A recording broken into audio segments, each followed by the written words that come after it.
በድንገት ባገኙት የአስማት እንቁላል ዓለም ለ10 ዓመታት ይቆማል። ዛሬ የምናየው ቫኒሺንግ ታይም ኤ ቦይ ሪተርን የተሰኘውን የሳውዝ ኮሪያ ፊልም ሲሆን ቪዲዮን ላይክ እና ቻናሉን ሰብስክራይብ በማድረግ ጀምሩት። የህፃናት የአእምሮ ሐኪም ሱሪን የተባለች አንዲት ልጅ ቃለመጠይቅ ታደርጋለች። ዶክተሯ ቃለመጠይቁን ለመቅዳት ካሜራ እያዘጋጀች ሱሪን በመጨነቅ ላይ እንዳለች እናያለን። ታሪኳን ከመጀመሪያው እንድትናገር ትነግራታለች። ሱሪን እናቷ ዶኪዩን የተባለ ሰው ከጥቂት ዓመታት በፊት እንዳገባች በመናገር ትጀምራለች። ከጋብቻው በኋላ ብዙም ሳይቆይ እናቷ ታርፋለች። ከዚያን ጊዜ ጀምሮ ሱሪን ከዶኪዩን ጋር ትኖራለች። እሱ ዋኖ በተባለ ደሴት ላይ በሚገኝ ቦታ የግንባታ ስራ ላይ ስለተሾመ ሁለቱም ወደ ደሴቱ መሄድ ነበረባቸው። እናቷ ከሞተች በኋላ ሱሪን ደስተኛ ሆና አታውቅም። የእንጀራ አባቷንም ብዙም እንደማትወደው እናያለን። እዛም አዲስ ትምህርት ቤት ትመዘገባለች። ብዙ ጓደኞችን የማፍራት እድል ቢኖራትም ብቻዋን መቆየትን ትመርጣለች። የእንጀራ አባቷ በአንድ ሌሊት ላይ የዋሻ ግንባታ ቦታው ላይ መስራት ነበረበት። በግንባታው ወቅት በሚከሰቱ ፍንዳታዎች ምክንያት የደሴቲቱ ነዋሪዎች ወደ ግንባታው ቦታ እንዳይገቡ ተከልክለዋል። ምሽት ላይ ሱሪን በስልኳ ላይ ስለትን ጉድጓድ ጽሑፎችን ታያለች። ሱሪን ከዓለም ለመሸሽ ስለፈለገች ከተፈጥሮ በላይ በሆኑ ፍጥረታት ፍላጎት ያድርባት ጀመር። በትምህርት ቤት ኢንተርኔት ላይ ስለ እንደዚህ አይነት ርዕሰ ጉዳዮች ከሰዎች ጋር ትነጋገራለች። ኮምፒውተሩንም ክፍት አድርጋው በድንገት ሄዳ ስለነበር የክፍል ጓደኞቿ ባዩት ነገር ሲቀልዱባት እናያለን። ሱሪን ወደ ቤት ስትመለስ ሱንግሚን የሚባል ልጅ ትተዋወቃለች። ሱንግሚን ራሱን አስተዋውቆ ሱሪንን ጓደኛ ለማድረግ ይሞክራል። እሷ ግን ችላ ትለዋለች። በማግስቱ በምሳ ሰዓት ሱሪ ሱንግሚንና ጓደኞቹ ስለትን ጉድጓድ ሲያወሩ አየቻቸው። ወደ ቤትም እየሄደች እያለ ከኋላዋ ይከተላታል። በገጿ ላይ የጻፈችው ሁሉ እንደሚያምንበት ይነግራታል። ከተፈጥሮ በላይ በሆኑ ሂደቶች ላይ ባላቸው የጋራ ፍላጎት ሁለቱም ጓደኛሞች ይሆናሉ። ሱሪን ከሱንግሚን ጋር ለመግባባት የራሷን ፊደል አዘጋጅታለች። በሱሪን ማስታወሻ ደብተር ውስጥ እርስ በርስ ማስታወሻዎችን ያሰፍራሉ። በየቀኑ ከትምህርት ቤት በኋላ መናፍስትን ለመፈለግ ከተማውን ይዞራሉ። አንድ ቀን ሱሪን ሱንግሚንን በጫካ ውስጥ ወደ ተተወ የእንጨት ቤት ተወስደዋለች። ቤቱንም እየጎበኙ ለረጅም ሰዓት ያወራሉ። ሱሪን ከሱንግሚን የፍቅር ስሜት እየተሰማት ይመጣል። አንድ ቀን ሱሪን እና ሱንግሚን ጋር ጓደኞቹ በመምጣት ፍንዳታውን ለማየት ያቅዳሉ። እሷም ተቀላቅላቸው ወደ ቦታው ያመራሉ። አጥሩንም እያቋረጡ እያለ አንደኛው በመፍራት ይመለሳል። የተቀሩት አራቱ ከገደል ጀርባ ተደብቀው እየተጠባበቁ ነበር። ነገር ግን ምንም ፍንዳታ ሳይከሰት ይመለሳሉ። በጫካው ሲጓዙ አንድ ትንሽ ዋሻ ያገኛሉ። ለማየትም ወደ ውስጥ ይገባሉ። በዛም በውሃ ውስጥ ያለ ደማቅ የሚያበራ ንጥረ ነገር ይመለከታሉ። ሱሪን ሜትሮይድ እንደሆነ ታስባለች። ሱንግሚን ወደ ውሃ ውስጥ በመግባት ንጥረ ነገሩን ይዘው ይወጣል። ከዋሻው ሲወጡ ግን በድንገት ማብራቱን ያቆማል። ልጆቹ እንቁላል እንደሚመስል ያስተውላሉ። ከመሃላቸው ቲያሼክ የሚባለው እንቁላሉ የጊዜ ጉብሊን ሊሆን እንደሚችል ያወራል። አያቱ በአንድ ወቅት ሙሉ ጨረቃ ላይ ጉብሊን በሚኖርበት ተራሮች ላይ ዋሻ እንደሚታይ ነግሮት እንደነበር ይነግራቸዋል። ወደ ዋሻውም የገባ ሁሉ እንዳረጀ ሰው ሆኖ ይወጣል ይላቸዋል። ልጆቹ ግን ማመን አልፈለጉም ነበር። ሱሪን የእናቷ ስጦታ የነበረው የፀጉር ጌጥ እንደጠፋ ስላየች ሌሎቹ እዛው ሲቀሩ እሷ ወደ ዋሻው ትገባለች። የጠፋባትንም እዛው ታገኘዋለች። ነገር ግን የሚያበራው እንቁላል ውሃ ውስጥ ታየዋለች። ግራ በመጋባት ከዋሻው ትወጣለች። እንቁላሉ እንደተሰበረና ጓደኞቿን በቦታው እንደሌሉ ታያለች። እስኪጨልም ድረስ በጫካ ውስጥ ትፈልጋቸዋለች። መመለሻዋም ስለጠፋባት እዛው ለማደር ትወስናለች። በቀጣይ ቀን የፖሊስ ኃይል በጫካ ውስጥ የጠፉትን ልጆች ይፈልጋሉ። መርማሪ አን የምርመራው ኃላፊ ነበር። ብዙም ሳይቆይ ፖሊሶቹ ሱሪንን ራሷን ስታ ያገኟታል። በሆስፒታል ውስጥም መርማሪው ሌሎቹ ልጆች ወዴት እንደሄዱ ይጠይቃታል። ስለ ዋሻውና ስለሚያበራው እንቁላል ሁሉንም ነገረቻቸው።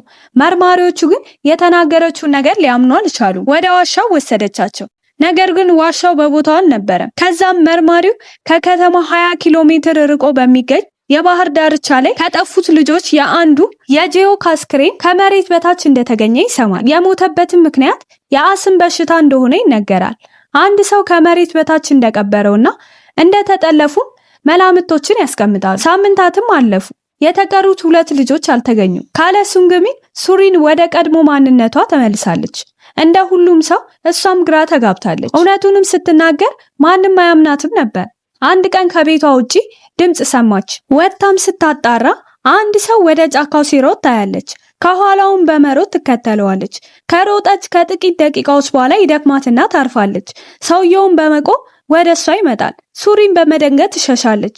ሰውየውም ሱንግሚን እንደሆነ ተናገረ። ሱሪን በድንጋጤ ወደ ቤቷ እያለቀሰች ሮጠች። እየነዳ ወደ ነበረውም ዶኪውን ፊት ትገባበታለች። ስለ ሰውየው መናገር ትጀምራለች። ለፖሊሶቹም ስለ ክስተቱ ትነግራቸው ጀመር። ሰውየውን እሱ ጠላፊው እንደሆነ በማሰብ መፈለግ ይጀምራሉ። መርማሪ አንድ ሱሪንን ስለ ሰውየው ሲጠይቃት ሱንግሚን እንደሆነ እያስመሰለ እንደነበር ትነግረዋለች። ፖሊሶቹም ጠላፊውን ሲፈልጉ አላገኙም። ነገር ግን እሷና ሱንግሚን እርስ በርሳቸው ይግባቡበት የነበረው ማስታወሻ ያገኛሉ።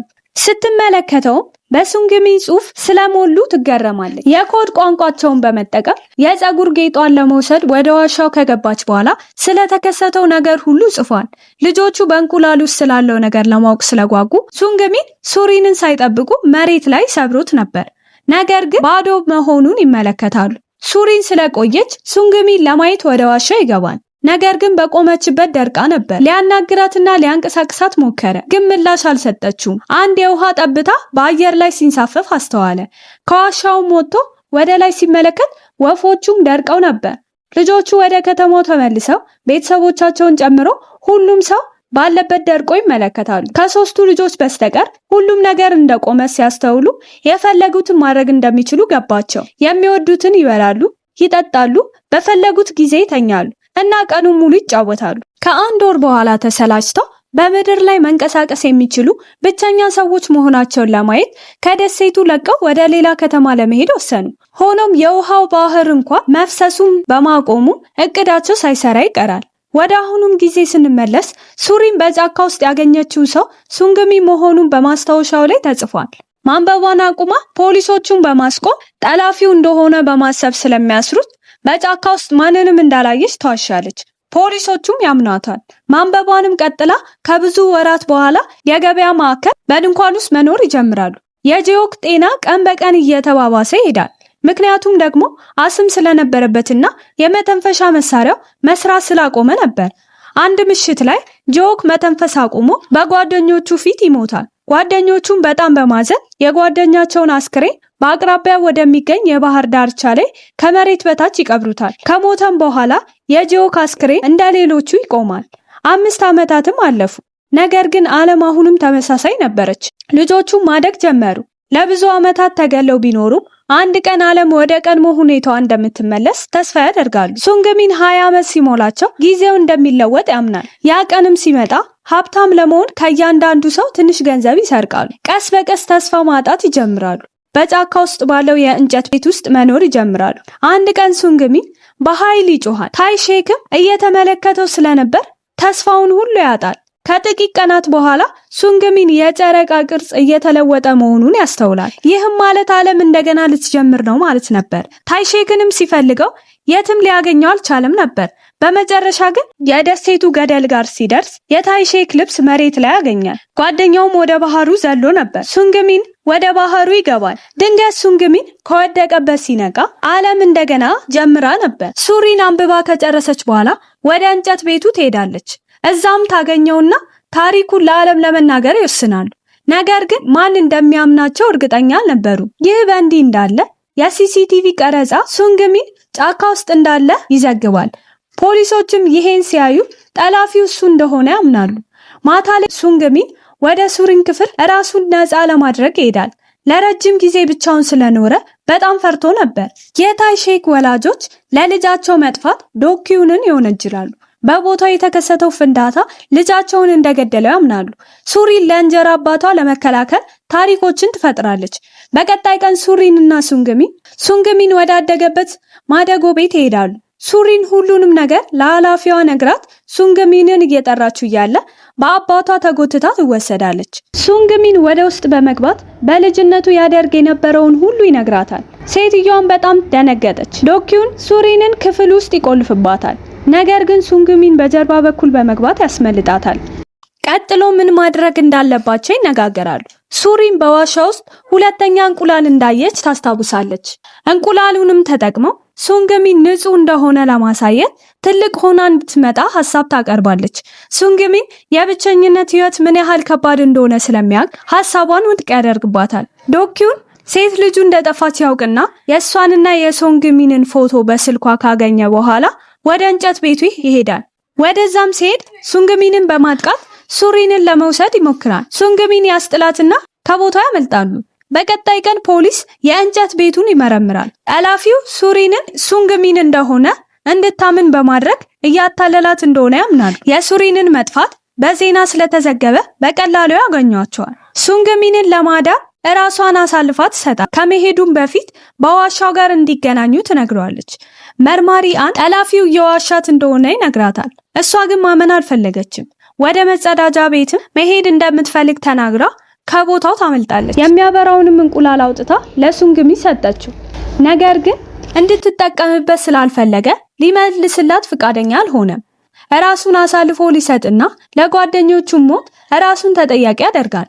ሱሪን ስትከተለው ወደ ጫካ ይሮጥባታል። በተመሳሳይ ሰዓት ፖሊሶቹ ደርሰው ይይዙታል። አንዱ ፖሊስ ሱንግሚንን ሲይዘው በድንገት ሱሪንን ከገደሉ ላይ ገፈትራታል። መርማሪውም ሱሪንን ለማዳን ሲል ሁለቱም ተንጠልጥለው ይቀራሉ። ሱንግሚን ሊያድናቸው ይሞክራል። ነገር ግን ሁለቱም ይወድቃሉ።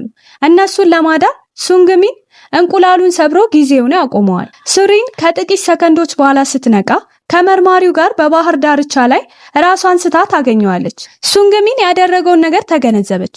ምንም እንኳን ለእሷ ትንሽ ጊዜ ቢሆንም ለሱንግሚን ግን ሌላ 10 ዓመታት ነበር። ወደ ቤትም ተመልሳ ለእንጀራ አባቷ ላደረገችው ነገር ሁሉ ይቅርታ ትጠይቀዋለች። ለመጀመሪያ ጊዜ አባቴ ብላ ትጠራዋለች። መርማሪው ከውድቀቱ እንዴት እንደተረፈ ለመጠየቅ መጣ። ሱሪን መልስ አልሰጠችውም ነበር። ነገር ግን በዚህ ሁሉ ጊዜ እውነቱን እየተናገረች እንደነበር ይገነዘባል። ሱሪን በመጨረሻ ታሪኳን ከአእምሮ ሐኪም ጋር መናገሯን ጨርሳለች። ሁሉንም ካዳመጠች በኋላ በጣም ተገረመች። እናም መጽሐፍ ፈለገች። ከጥቂት ወራት በኋላ ሱሪን ለሁለተኛ ደረጃ ትምህርት ቤት ወደ ሌላ ከተማ ትዘዋወራለች። ከመሄዷን በፊት የታተመውን መጽሐፍ የስነ አእምሮ ሐኪሟ ትሰጣታለች። በመኪናም እየሄደች በመስኮቱ በኩል ሱንግሚንን ትመለከተዋለች። ሮጣም ስትሄድ በቦታው አልነበረም። ነገር ግን ከተወሰነ ጊዜ በኋላ ሁለቱ በመርከብ ላይ ይገናኛሉ። እርስ በርስም እየተያዩ ፊልሙ እዚህ ላይ ያበቃል።